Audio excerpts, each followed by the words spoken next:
agencies are starting to ask the same question about FedRAMP that companies have been asking for years. Those agencies want to see companies get through the approval process more cost-effectively and more efficiently.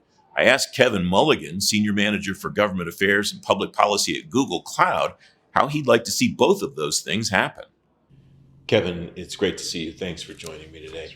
What would you like to see happen to make the FedRAMP process smoother, easier, less expensive for companies to get through? Yeah, it's a great question. I think the imperative here is digital modernization as quickly as possible. Companies are innovating at a rapid pace. They're giving demand signals to the federal government that they have solutions that will help meet their mission. The challenge is that the investment of these small businesses in going through that process is significant.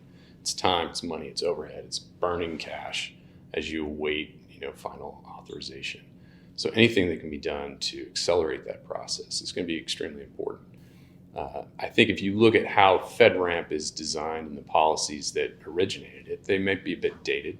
They might be in need of some rework. If you're bringing a Tesla in for an emissions check, you're probably answering the wrong questions. So I'd love to see them start at the top, just review how they assess what technology should be brought on board.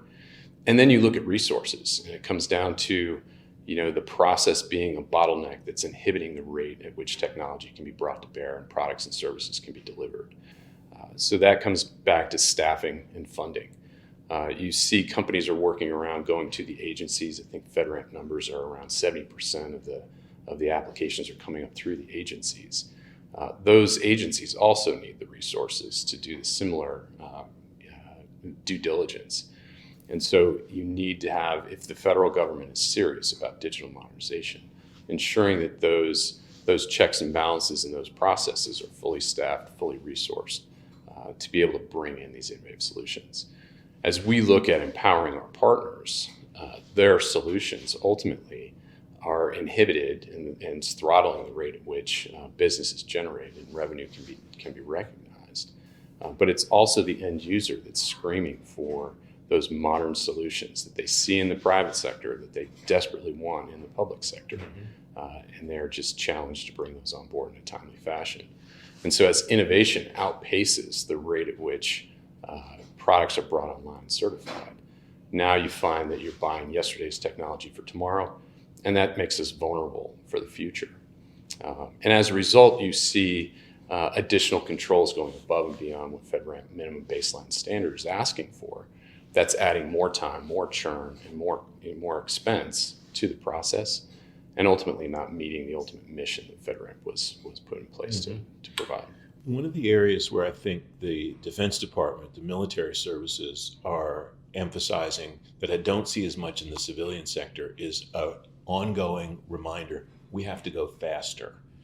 Is that something that is happening in the civilian agencies, do you think, and it maybe just isn't as obvious?